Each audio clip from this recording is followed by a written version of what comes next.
Cristo resucitó, la tumba está vacía, Él está sentado a la diestra del Padre, Él es nuestro Rey, nuestro Dios, nuestro amo, nuestro Señor. Qué bueno estar en su casa junto a su pueblo alabando su santo nombre.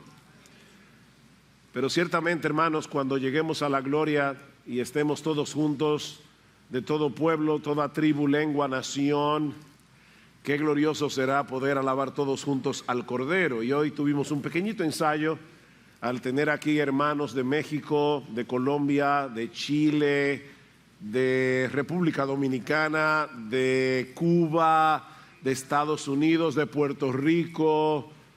¿Qué se me está quedando? Costa Rica.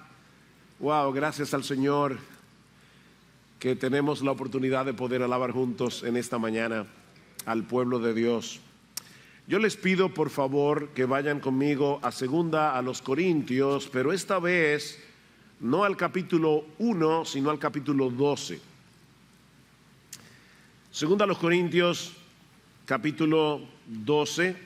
No vamos a continuar, obviamente, nuestra serie en Primera Tesalonicenses. Dice así la palabra del Señor: el gloriarse es necesario, aunque no es provechoso. Pasar entonces a las visiones y revelaciones del Señor. Conozco a un hombre en Cristo que hace 14 años, no sé si en el cuerpo, no sé si fuera del cuerpo, Dios lo sabe, el tal fue arrebatado hasta el tercer cielo. Y conozco a tal hombre, está hablando de sí mismo, si en el cuerpo o fuera del cuerpo, no lo sé, Dios lo sabe, que fue arrebatado al paraíso y escuchó palabras inefables que al hombre no se le permite expresar. De tal hombre sí me gloriaré, pero en cuanto a mí mismo no me gloriaré, sino en mis debilidades. Porque si quisiera gloriarme no sería insensatos, pues diría la verdad. Es decir, si quisiera gloriarse de esa visita al paraíso, mas me abstengo de hacerlo para que nadie piense de mí más de lo que ve en mí u oye de mí. Y aquí está mi texto que voy a estar exponiendo en esta mañana.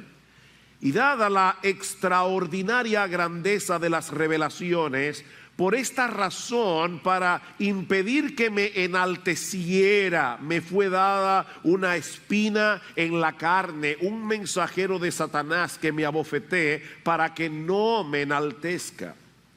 Acerca de esto 3 veces he rogado al Señor para que lo quitara de mí. Y Él me ha dicho: te basta mi gracia, pues mi poder se perfecciona en la debilidad. Por tanto, muy gustosamente me gloriaré más bien en mis debilidades, para que el poder de Cristo more en mí. Por eso me complazco en las debilidades, en insultos, en privaciones, en persecuciones y en angustias, por amor a Cristo, porque cuando soy débil, entonces soy fuerte. Vamos a orar una vez más. Soberano Señor, cuánto necesita tu pueblo tu palabra. Cuánto necesitamos tus hijos, que tu Espíritu Santo venga y aplique con poder tu palabra en nuestros corazones. Estamos tan necesitados de ti.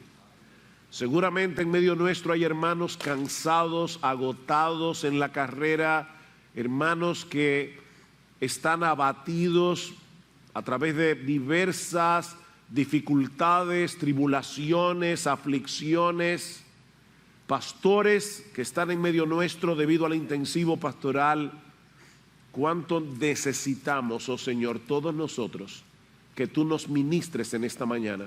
Ven y háblanos, porque te lo pedimos en el precioso nombre de Jesús. Amén.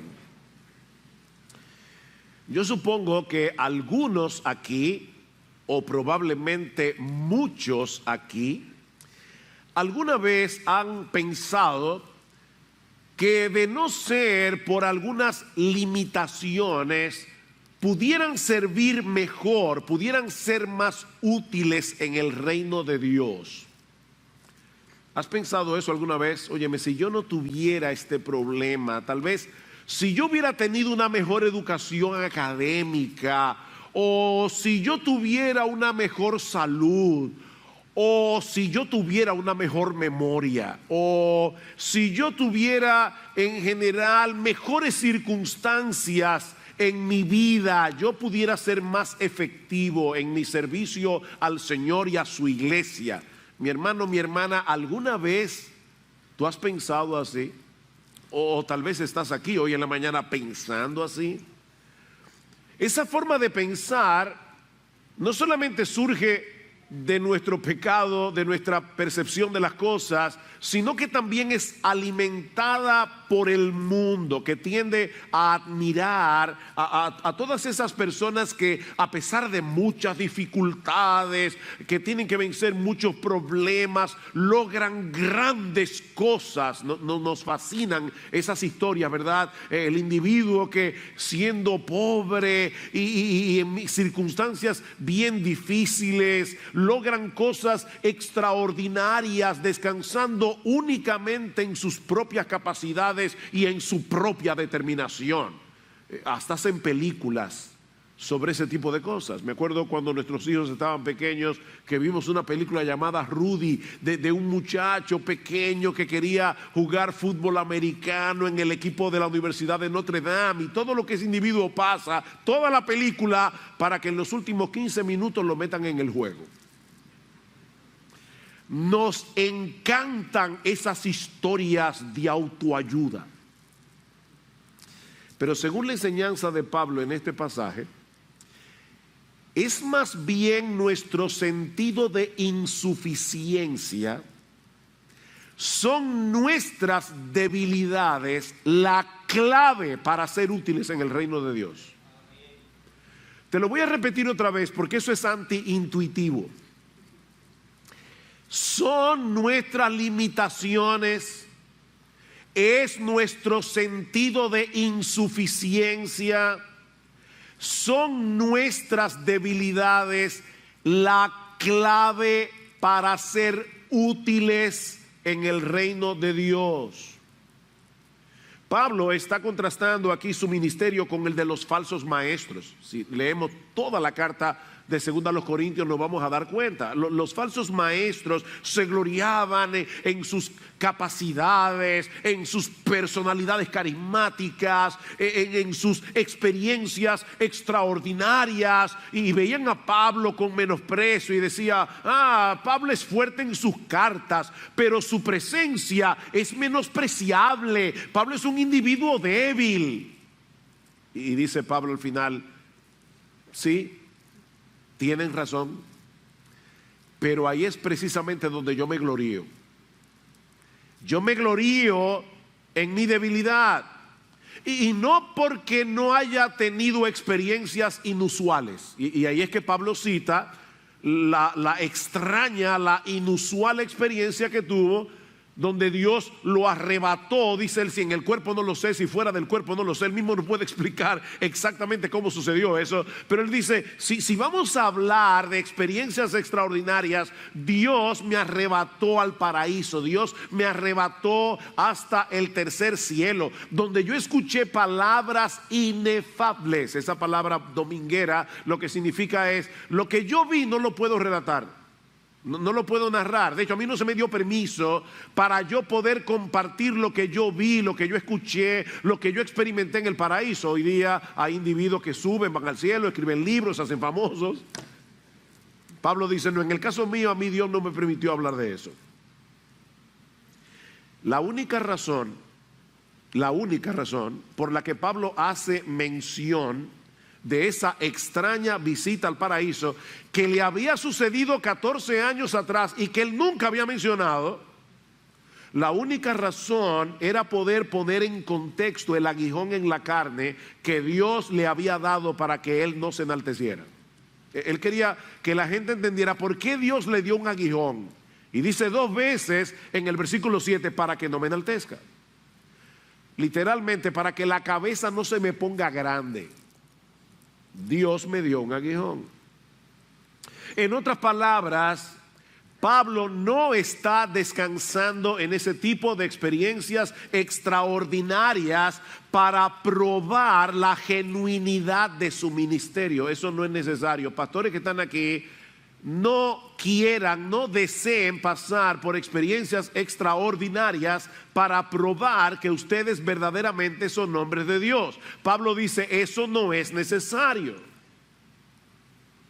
De hecho, mis hermanos, Jesús mismo nos advierte que tengamos cuidado de no descansar en esas cosas para creer que verdaderamente somos creyentes y para probar que verdaderamente somos siervos de Dios. Dice en Mateo capítulo 7 versículo 22, muchos me dirán en aquel día, en el día del juicio, Señor, Señor, no profetizamos en tu nombre, y en tu nombre echamos fuera demonios, y en tu nombre hicimos muchos milagros, y entonces les declararé, yo nunca os conocí, nunca, ni cuando ustedes estaban profetizando, ni cuando estaban haciendo milagros supuestamente, ni cuando estaban echando fuera demonios, ustedes nunca fueron míos, yo nunca los conocí, apartaos de mí, hacedores de maldad. Mis hermanos, no se dejen engañar, que hay hombres por ahí haciendo cosas sorprendentes para robarle el dinero a la gente. Son falsos maestros. De no haber sido por el ataque de sus enemigos en Corinto, nunca nos habíamos enterado que Pablo fue al tercer cielo. Nunca lo habríamos sabido. Su énfasis en ese pasaje no está en esa extraña visita, esa inusual visita al paraíso, sino más bien en el aguijón o en la espina que Dios le dio en su carne para evitar que él se enalteciera por causa de esa experiencia. Y hay al menos tres grandes lecciones que nosotros podemos aprender de este pasaje y que pueden ser muy útiles a los pastores que están de visita, a los líderes que están de visita en medio nuestro. Pero hermanos, yo no estoy predicándoles a ellos, sino a todos nosotros, porque todos nosotros necesitamos aprender la enseñanza de este pasaje. Hay al menos tres enseñanzas que podemos extraer de este pasaje. La primera es que las debilidades y aflicciones que nos limitan de alguna manera vienen de parte de Dios para nuestro bien. Dios nos limita, Dios nos debilita y es para nuestro bien. En otras palabras, son regalos que Dios nos da envueltos en papeles extraños. Noten que en el versículo 7 Pablo dice, y dada la extraordinaria grandeza de las revelaciones, por esta razón, para impedir que me enalteciera, me fue dada. Me fue dada. La pregunta es ¿por quién? Obviamente por Dios. Es verdad que el texto dice un mensajero de Satanás que me abofeté. Sin embargo, dos veces dice Pablo que la razón por la que se le dio este aguijón era para que no se enalteciera, para que él no se enorgulleciera. Y a Satanás le habría encantado que Pablo se llenara de orgullo. Así que en última instancia, el diablo era un instrumento en las manos de Dios para humillar a Pablo. Pero esta aflicción, esta debilidad limitante le fue dada por Dios. Pastor, ¿y qué era este aguijón? Bueno, esa pregunta es muy simple, muy sencilla, no sé. Nadie lo sabe, se han dado muchísimas respuestas, pero de verdad no importa. No importa. De hecho, probablemente la razón por la que Pablo no menciona explícitamente cuál era el aguijón era porque tal vez los corintios sabían cuál era, pero en segundo lugar, para que cualquiera pudiera leer ahora la carta e identificarse con Pablo, aunque no estuviera sufriendo la misma aflicción. Así que esto es universal. Un aguijón en la carne, no sabemos lo que era. Ahora es obvio que se trataba de una aflicción bastante severa. Miren, mis hermanos, si hay algo de lo que no podemos acusar a Pablo es de que era un hombre ñoño. Ese tipo de persona que todo se le encuentra difícil, que se queja por cualquier tontería. En el capítulo 11, Pablo da un resumen de sus dificultades que él había tenido que sufrir por causa del ministerio. Vean el capítulo 11, versículo 24. 5 veces he recibido de los judíos 39 azotes. Los judíos eran tan quisquillosos con la ley que como se prohibía que se diera 40 azotes, ellos le dieron a Pablo 39. 3 veces. 3 veces he sido golpeado con varas. Una vez fui apedreado. 3 veces naufragué. He pasado una noche y un día en lo profundo, con frecuencia en viajes. Y ahora noten todas las veces que Pablo menciona la palabra peligros. En peligro de río, peligro de salteadores, peligro de mis compatriotas, peligro de los gentiles, peligros en la ciudad, peligros en el desierto, peligros en el mar, peligros entre falsos maestros, en trabajos, fatigas, en muchas noches de desvelos, en hambre, sed, a menudo sin comida, en frío, desnudez. Un buen resumen. Un buen currículum de sufrimiento. Pablo había tenido que pasar por mucha aflicción, pero esta espina, este aguijón en su carne parece sobrepasar todo lo demás. De hecho, noten otra vez que en el versículo 7 Pablo le llama una bofetada. Dice, me fue dado un mensajero de Satanás que me abofetee. La palabra literalmente es que me atormente. Y el tiempo del verbo que Pablo usa, que da la idea de una acción repetida. Pablo tenía mucho tiempo padeciendo de este problema, cualquiera que haya sido, y continuaría sufriéndolo por el resto de su vida, a pesar de haberle clamado al Señor que se lo quite. De paso, mis hermanos, esto nos enseña que no es incorrecto orarle al Señor que nos libre de alguna aflicción. Eso no es incorrecto. ¿Está alguno entre vosotros afligido? ¿Qué debe hacer? Según Santiago, haga oración. Santiago 5:13. Lo que es incorrecto y pecaminoso es llenar nuestro corazón de amargura, comenzar a dudar del amor de Dios, porque Él decida no quitarnos la aflicción. No debemos, mis hermanos amados, medir el amor de Dios sobre la base de nuestro bienestar. La medida del amor de Dios siempre ha sido el Calvario, no la salud, no la prosperidad terrenal.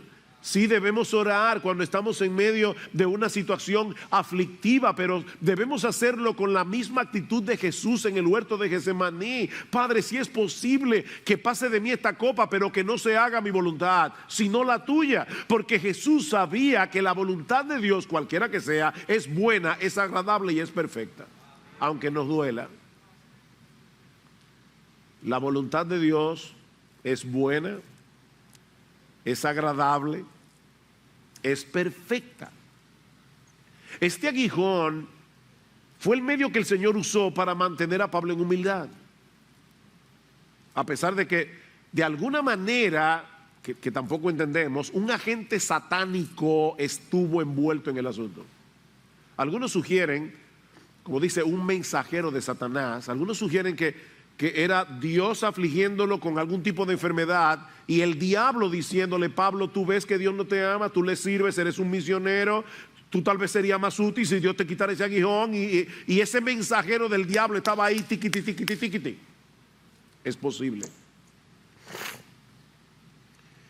Mis hermanos, nuestro Dios es soberano y Él tiene control de todas las cosas, y eso incluye los ataques del enemigo de nuestras almas, eso incluye los pecados que otros cometen contra nosotros. Dios es soberano y en su sabiduría, en su bondad, todo lo que Él decreta para nosotros, aunque no lo entendamos, es para su gloria y para nuestro bien.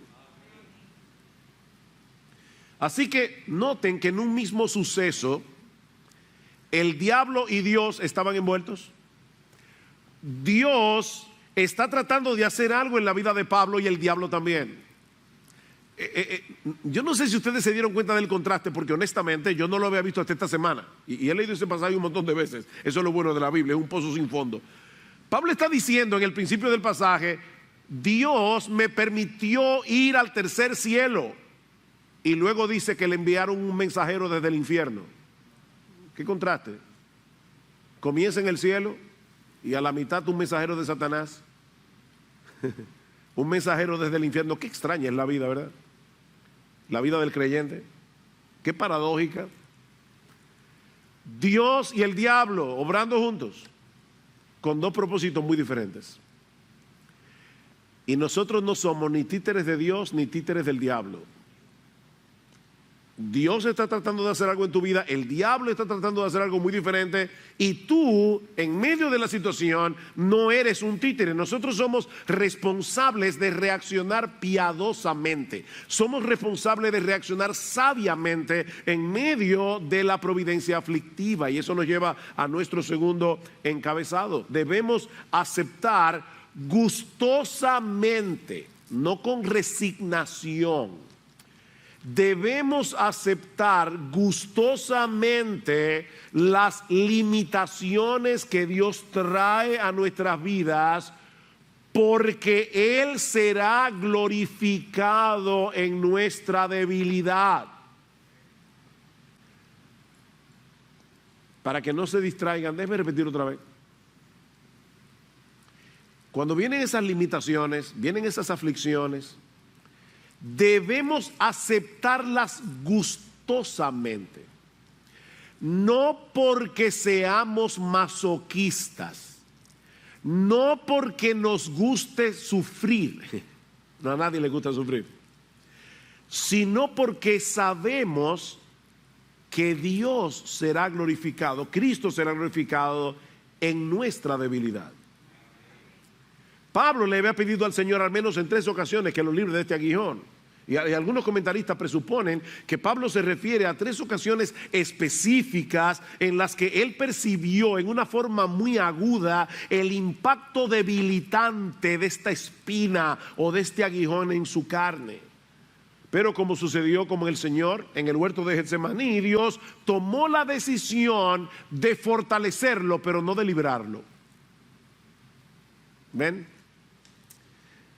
Es una idea similar a la que Pablo expresa en el pasaje que leímos al inicio de este culto, segunda los Corintios capítulo 1. Pablo dice: bendito sea el Dios y Padre de nuestro Señor Jesucristo, Padre de misericordias y Dios de toda consolación, el cual nos consuela en todas nuestras tribulaciones, para que podamos también consolar a los que están en cualquier tribulación por medio de la consolación con que nosotros somos consolados por Dios. ¿Cuál es el énfasis en este texto? Consolación. Pero la palabra que se traduce como consolación no significa alivio. No significa reducción del dolor. Nosotros a veces pensamos en el consuelo cuando estamos en medio de un problema y de alguna manera viene Dios, interviene y nos libra de la aflicción. Pero esa no es la idea de la palabra, que de hecho es una palabra bastante fuerte, que se usa en el idioma original. Dice John Stott que esta palabra significa más bien una renovación de fuerza a través del aliento. ¿Ustedes recuerdan cuando Jesús estaba orando en el huerto de Getsemaní? Y Dios envió un ángel. ¿Para qué envió al ángel? ¿Para librar a Jesús del dolor? No. Fue para fortalecerlo. ¿Para qué? Para que siguiera hacia la cruz. Jesús ya estaba sufriendo y viene un ángel a levantarlo, a decirle: sigue tu camino, todavía te falta morir. No es aliviarnos del dolor, es fortalecernos a través del aliento. Sigue diciendo John Stott: Pablo está alabando a Dios por su infinita provisión de fortaleza para ayudarnos a seguir adelante y a levantarnos en toda ocasión, que es la misma idea que encontramos en nuestro pasaje. Señor, quítame este aguijón. No, hijo mío, te basta mi gracia. Mi gracia es suficiente porque mi poder se perfecciona en la debilidad. Siempre que yo leo este pasaje, no puedo evitar pensar en Spurgeon, porque Spurgeon, el gran predicador inglés, en una ocasión iba en su carroza de caballos a predicar en un lugar. Él estaba sumamente nervioso por el peso de la responsabilidad de la predicación, y dice que de repente recordó este texto: bástate mi gracia, mi poder se perfecciona en la debilidad. Y Spurgeon dice: por primera vez yo noté la ironía del texto y comencé a reírme a carcajadas en la carroza. ¿Por qué? Te basta mi gracia. Mis hermanos, ¿de qué tamaño es la gracia de Dios? La gracia de Dios no es algo que Dios da, es parte del carácter divino. O sea que la gracia de Dios es del tamaño de Dios. Y la pregunta es, ¿te basta su gracia? Usted sabe lo que es un guppy, ¿verdad? Un guppy es un pececito que es de agua salada, de agua dulce, pero es un pececito chiquitico. Es como decirle a un guppy, ¿te basta el Atlántico o tú necesitas más agua? Eso fue lo que Spurgeon entendió. Bástate mi gracia. Tal vez Pablo le había argumentado a Dios en oración, yo estaría en una mejor condición para servirte si tú me libras de este aguijón, si tú me sacas esta espina debilitante, yo estaré mejor equipado para hacer tu obra. Y el Señor viene y le hace ver que era todo lo contrario.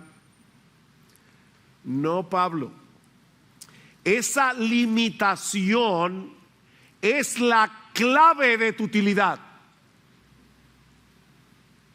Es necesario que yo te mantenga así, porque esa es la manera que yo estoy utilizando para magnificar el poder de mi Hijo en ti. Bástate mi gracia. Ahora es importante aclarar que cuando Pablo habla aquí de debilidades, él no se está refiriendo a una debilidad moral. En otras palabras, Pablo no está diciendo, bueno, yo tengo problemas con la codicia, tengo problemas con la lujuria, tengo problemas con la pornografía, se me hace muy difícil perdonar a nadie, pero no importa porque el poder de Dios se perfecciona en la debilidad. No. Noten otra vez el versículo 10. Por esto me complazco en las debilidades. ¿En qué? En insultos, en privaciones, en persecuciones, en angustias. No son debilidades morales, son debilidades limitantes. En otras palabras, Pablo había abrazado su identidad como un mero vaso de barro en el que Dios había colocado el tesoro del Evangelio. En el capítulo 4, versículo 6, Pablo está explicando algo acerca de su ministerio. Dice, yo predico la palabra porque, porque Dios que mandó que de las tinieblas resplandeciese la luz, es el que resplandeció en vuestros corazones para iluminación del conocimiento de la gloria de Dios en la faz de Jesucristo. Pablo dice, yo soy un predicador del Evangelio, yo no me predico a mí mismo, y la razón por la que yo predico el Evangelio, a pesar de que Satanás ha cegado el entendimiento de los incrédulos para que no les resplandezca la luz del Evangelio de la gloria de Dios en la faz de Jesucristo, aunque los pecadores están ciegos, yo predico el Evangelio porque es a través de la predicación que el Dios que en Génesis capítulo 1 versículo 3 dijo sea la luz, ahora viene a los corazones de los incrédulos y les dice sea la luz para que puedan ver la gloria de Dios en la faz de Jesús. Y ahora noten lo que dice el versículo 7, pero wow, qué ministerio más glorioso, ¿verdad? Pero tenemos este tesoro en vasos de barro para que la excelencia del poder sea de Dios y no de nosotros. ¿Ustedes ven el contraste? La grandeza de la gloria divina que se revela en el Evangelio y la fragilidad de los vasos que llevan el mensaje. Ese es el contraste. Nuestra debilidad, mis hermanos, no es un impedimento para que se manifieste el poder de Dios en nosotros. Eso magnifica su poder. Dios no necesita de grandes personalidades. Dios no necesita de grandes recursos para hacer su obra. No, mis hermanos, Dios hace evidente la extraordinaria grandeza de su poder al usar personas comunes y corrientes como tú y como yo. Ninguno de nosotros tiene en sí mismo lo que se necesita para hacer la obra de Dios. Ninguno de nosotros tiene lo que se necesita en sí mismo para vencer el pecado. ¿Qué dice Jesús? Separados de mí, ustedes pueden hacer como un 70%, 80%, 90%, 99%. Nada.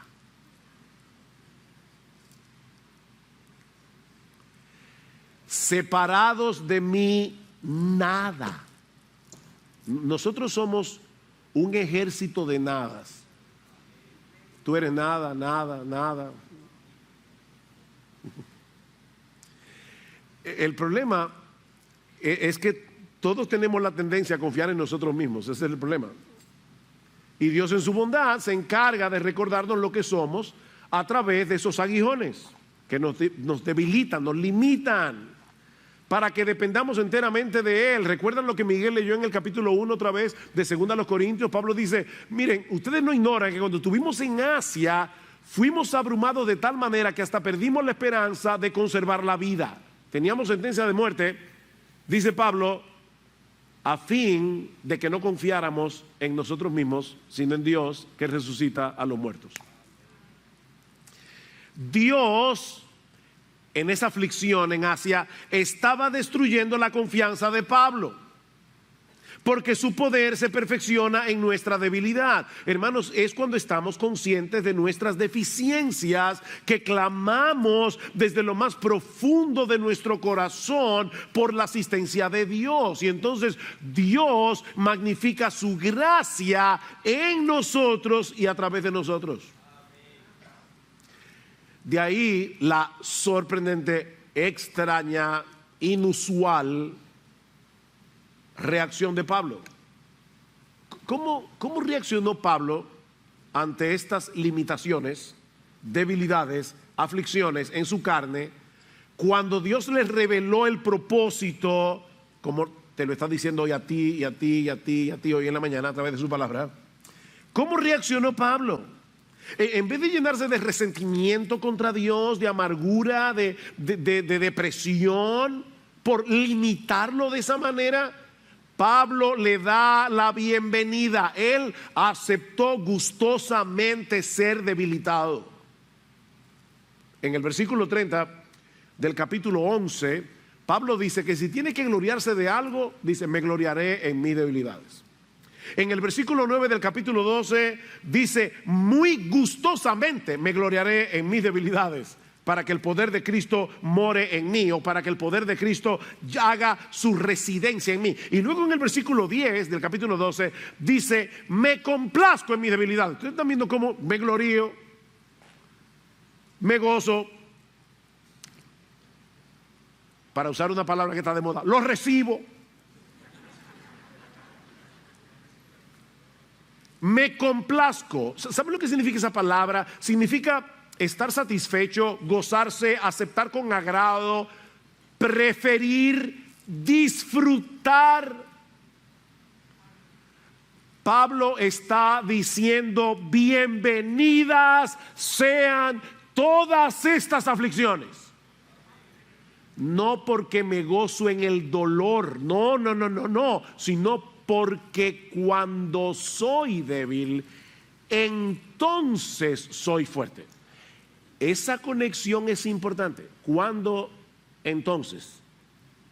Pablo está diciendo, es cuando soy consciente de mi debilidad que entonces soy fuerte, porque eso me lleva a depender enteramente de Él y no de mí.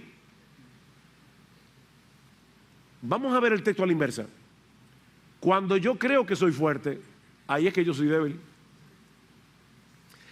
Mira, mi hermano, cuando tú crees que te las sabes todas, precisamente cuando tú crees que puedes, estás perdido.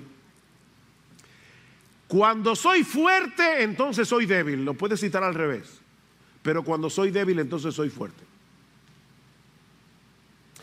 Fue la conciencia de su pequeñez lo que llevó a Pablo a decir que él se gloriaba en sus debilidades, le daba la bienvenida, se complacía en sus debilidades, porque él sabía que esa era la única manera en que el poder de Cristo se iba a magnificar en él.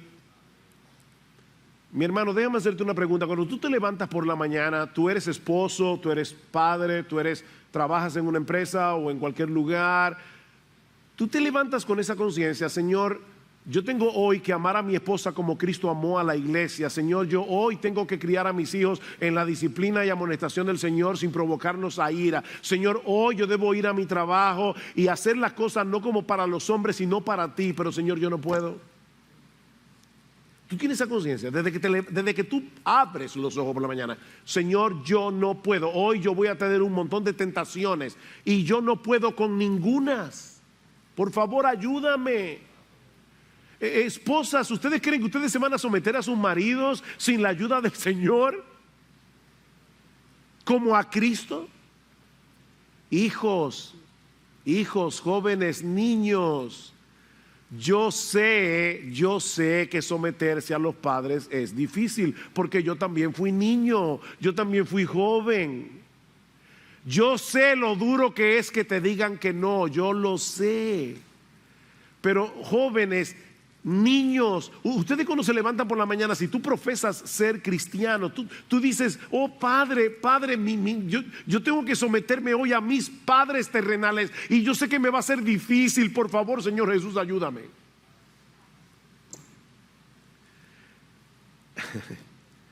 Jóvenes, escúchenme una cosa, porque ustedes son los que tienen más vulnerabilidad a esto. No se dejen confundir por todos esos mensajes de autoafirmación que escuchamos todo el tiempo por todas partes. Tú puedes, tú tienes el potencial para hacer grandes cosas, solo tienes que creer en ti. Wow, y sale uno, wow, sí, yo puedo. Reconoce todos esos potenciales, todo ese potencial que está escondido en ti. Tu problema es que tú no crees en ti. No, tu problema es que tú crees en ti. Ese es tu problema. Separados de mí, no van a poder hacer nada que valga la pena. Nada, cero, nada. No es descansando en nuestras propias capacidades que vamos a poder hacer la obra de Dios, que vamos a poder luchar con nuestros pecados, que vamos a poder poner nuestros dones en operación en la iglesia. Pastores que están en medio nuestro hoy, no caigamos en ese error. Si te vas a gloriar, que no sean tus títulos, en los libros que tú has leído, en la capacidad que Dios te ha dado. Tal vez Dios te ha dado dones, qué bueno, pero óyeme, esos dones sin la ayuda del Espíritu Santo no te sirven de nada. Si te vas a gloriar en algo que sea en tu debilidad, no en tu potencial. Conozco el caso real de un joven muy tímido, muy tímido, y para colmo enfermizo, tenía un montón de problemas estomacales. Y un día un misionero pasó por su ciudad, vio el potencial de piedad de este joven, vio que a pesar de venir de un hogar mixto, papá inconverso, mamá creyente, él vio que este joven realmente amaba al Señor, amaba su obra. Si hubiera sido otro hombre, tal vez hubiera dicho, mire, este individuo enfermizo, tímido, no sirve para esta obra, no sirve para este trabajo. Pero este hombre tuvo otra visión y a este joven tímido, a este joven enfermizo, lo reclutó para el trabajo misionero. Si Pablo no hubiera tenido esa visión, hoy no tendríamos a Timoteo. Qué bueno que Pablo vio en Timoteo, a pesar de su debilidad, a pesar de sus enfermedades, sus frecuentes enfermedades, dice Pablo en su carta, en una de sus cartas. A pesar de su timidez, Pablo tuvo que escribir una carta a los Corintios. Timoteo va para allá, procuren que sea protegido. Pablo sabía que los corintios podían comerse vivo a Timoteo, pero fue un hombre de Dios que el Señor usó, porque no era por la gran personalidad de Timoteo, era por el poder de Cristo que habitaba en él. Pero hay algo más en nuestro texto que en cierto modo encierra la clave de este gloriarse de Pablo. O sea, esta reacción de Pablo responde a algo. ¿Cómo es posible que Pablo aceptara de buena gana, que aceptara con gozo, que le dé la bienvenida a las aflicciones que lo limitaban y lo debilitaban, a pesar de tener un ministerio tan amplio? ¿Qué era lo que lo movía a darle la bienvenida a ese aguijón? Eso nos lleva a nuestro tercer y último encabezado. Es el amor a Cristo lo que nos mueve a aceptar con gozo nuestras debilidades, porque ese amor por Él nos mueve a desear que Él se lleve toda la gloria. Es el amor a Cristo. La única cosa que te puede hacer a ti aceptar con gozo, gustosamente, estas limitaciones es porque tú amas a Jesús y tú quieres que Él se lleve la gloria. Versículo 10. Por eso me complazco en las debilidades, en insultos, en privaciones, en persecuciones y en angustias por amor a Cristo. Porque cuando soy débil, entonces soy fuerte. ¿Por qué? Por amor a Cristo.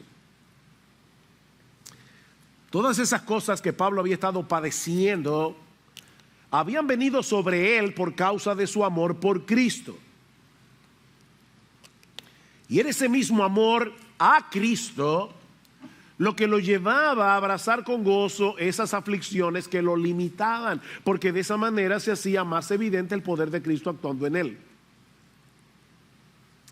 El razonamiento de Pablo en este pasaje es algo como esto: a mí no me gusta este aguijón que llevo en mi carne, le he pedido más de una vez al Señor que me lo quite, pero ahora que sé que este aguijón es el instrumento que magnifica la gracia de Cristo en mí, entonces me gloriaré en mis debilidades para que sea más evidente que es debido a su gracia, no a mis capacidades, no a mi conocimiento de las Escrituras. Es su gracia, por su gracia, que yo puedo hacer lo que hago.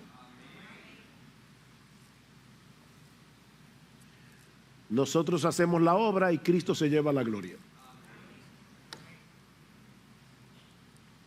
Porque a final de cuentas, mis hermanos, ¿hiciste algo útil para el reino de Dios? Fue su gracia. Su gracia en mí, ¿verdad? Como cantamos en uno de nuestros himnos, su gracia en mí, divino don. Por la gracia de Dios soy lo que soy. 1 Corintios 15:10. Y su gracia no ha sido en vano para conmigo. Antes, yo he trabajado más que todos ellos, pero no yo, sino la gracia de Dios en mí. ¿Qué conciencia? La gracia de Dios en mí. Alguien ha dicho que la meta final de Dios en orquestar nuestras debilidades, escuchen, ya sea a través de un mensajero de Satanás o de una circunstancia molesta, o a través del fracaso de sueños acariciados por mucho tiempo. Todos nosotros tenemos sueños que se frustran en el camino. Y dice este autor, la razón por la que Dios hace eso es glorificar la suficiencia de la gracia y el poder de su Hijo.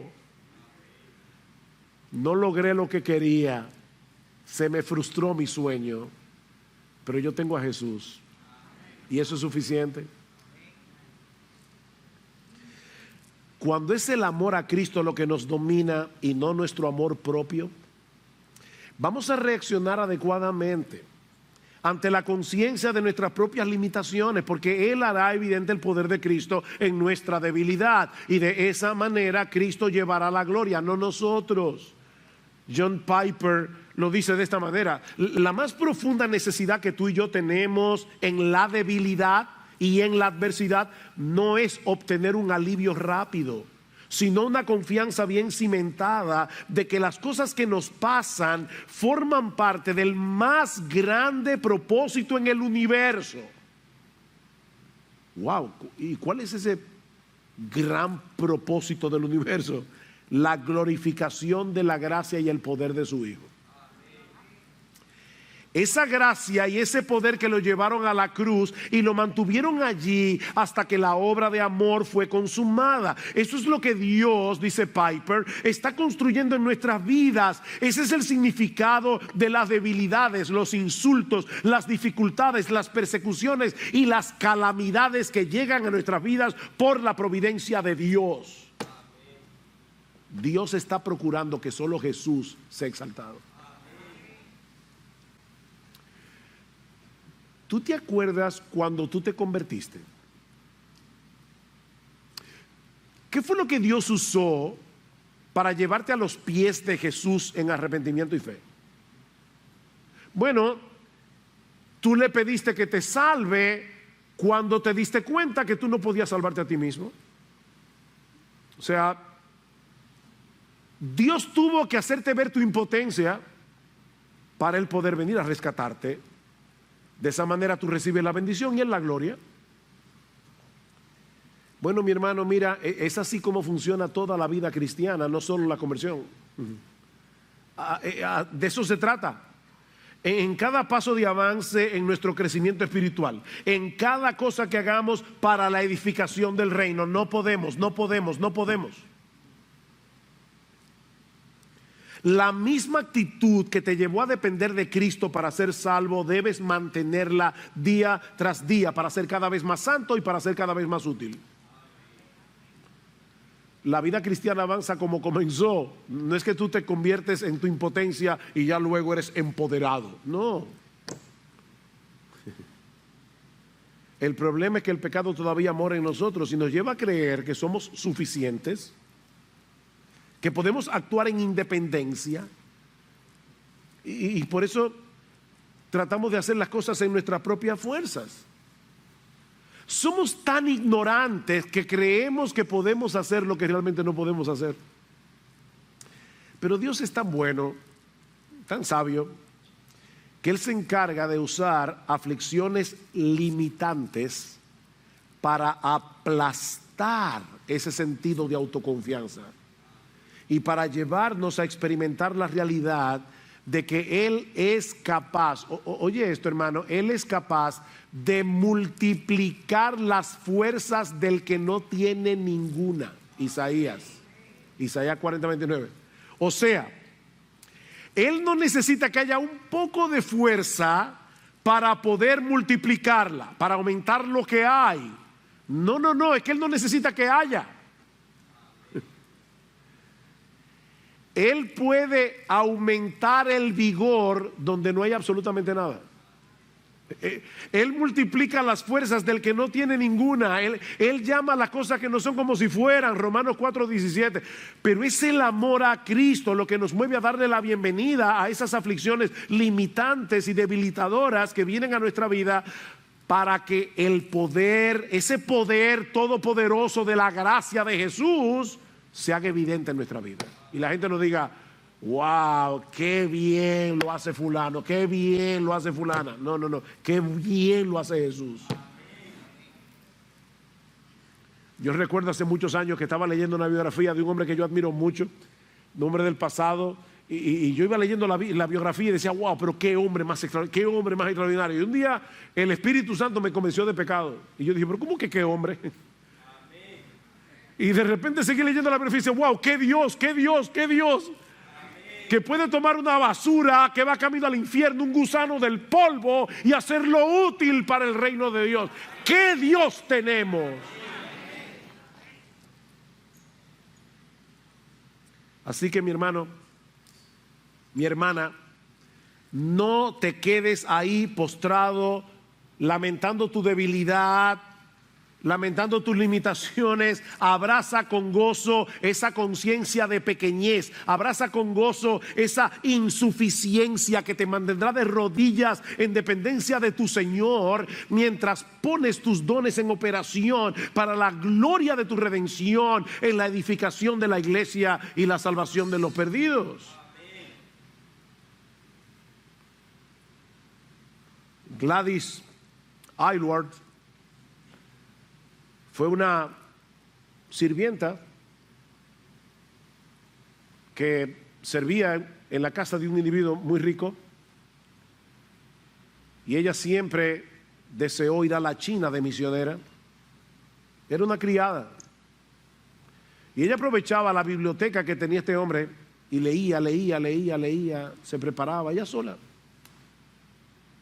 Ella fue finalmente a la agencia misionera, habló con una persona que la atendió, por cierto, muy amablemente, pero le dijo: pero pero ¿qué tú has estudiado? Dice, no, yo tuve que dejar el colegio para poder servir en una casa de familia. Yo no tengo dinero, pero ¿qué capacidades tú tienes? ¿Sabes chino? No, yo no sé chino. Yo solamente he leído muchos libros que tiene el señor de la casa, pero... Y finalmente este hombre la desechó. Era chiquita, le llamaban la pequeña, ¿cómo era? La pequeña misionera o algo así, era una muchacha bien chiquita. Esa muchacha pasó yo no sé cuántas vicisitudes y finalmente llegó a la China. Y es increíble la obra que Dios hizo a través de Gladys Aylward. Su obra es tan reconocida que Hollywood hizo una película de su vida. Pequeña, sin educación, pero con un gran amor por Jesús. Mis hermanos, necesitamos desarrollar ese hábito de dependencia constante. Necesitamos recordarnos una y otra vez que nosotros mismos somos menos que nada cuando se trata de hacer la obra de Dios. Por eso es que es tan importante la oración. En el pasaje de 2 Corintios 1, termina hablando de la oración. Dice Pablo, por la oración de ustedes, por nuestra oración. La oración juega un papel importantísimo porque es por la oración que nosotros manifestamos esa dependencia. Señor, yo no puedo, por favor ayúdame. Sal de tu casa por la mañana a tu trabajo, Señor. Yo no puedo, me voy a enfrentar a un montón de tentaciones. Yo no puedo hacer el trabajo con excelencia. Yo no puedo hacerlo para tu gloria. Si me alaban, me la voy a robar tu gloria, Señor. Yo soy un ladrón de gloria. Por favor ayúdame, Señor. Es vivir en oración, es respirar oración. Por eso es que es tan importante que los miércoles vengamos a la iglesia a orar. Esta iglesia no tiene la capacidad de hacer la obra de Dios. No la tenemos, sus pastores no la tienen. No confíen en sus pastores si es para dejar de orar. Nada podéis hacer.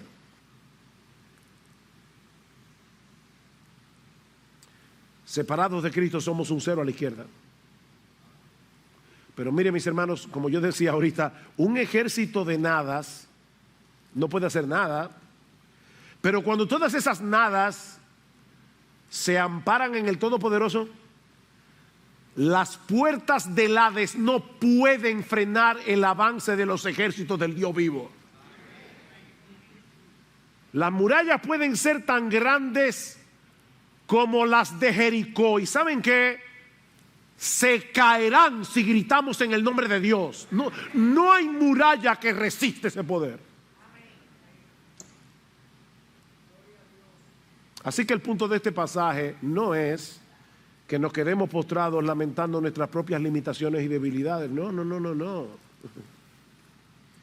Todos nosotros tenemos que poner nuestros dones al servicio del Señor y de su iglesia para que el cuerpo de Cristo siga siendo edificado, pero jamás se te ocurra hacerlo en tus propias fuerzas. Por amor a Cristo, ampárate en Él, para que solo Él reciba la gloria. Cada uno según el don que ha recibido, ministrelo a los otros como buenos administradores de la multiforme gracia de Dios. Si alguno habla, hable conforme a las palabras de Dios. Si alguno ministra, ministre conforme al poder que Dios da, para que en todo sea Dios glorificado por Jesucristo, a quien pertenecen la gloria y el imperio por los siglos de los siglos. Amén.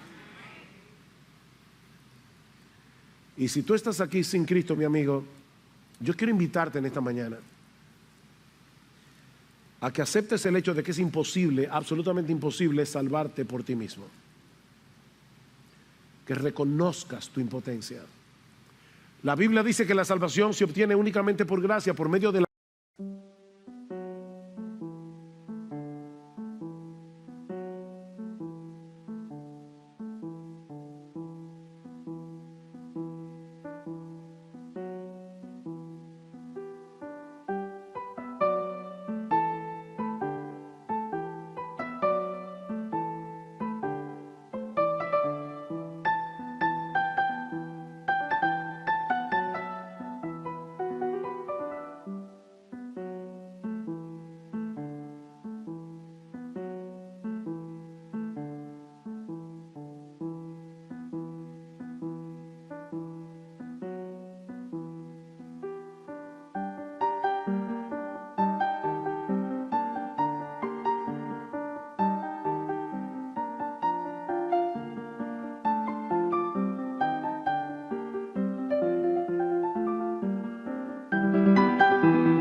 la fe. ¿Sabes por qué?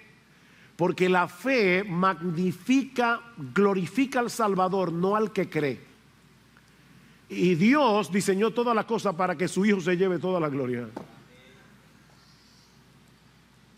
Él se hizo hombre y murió siendo perfecto en la cruz del Calvario para pagar nuestra deuda con la justicia de Dios. Y ahora te ofrecen el Evangelio, mi amigo, perdonar todos tus pecados, darte gratuitamente por gracia el don de la vida eterna si vienes a Cristo en arrepentimiento y fe, confiando únicamente en Cristo. Dice la Escritura, mi amigo, que Dios resiste a los soberbios, Dios da gracia a los humildes. Deja de creer que eres capaz de hacer lo que nunca podrás hacer. Y ven humillado a los pies del Salvador, clamando por misericordia. Y Él va a magnificar su gracia en ti, salvándote por gracia en esta misma hora.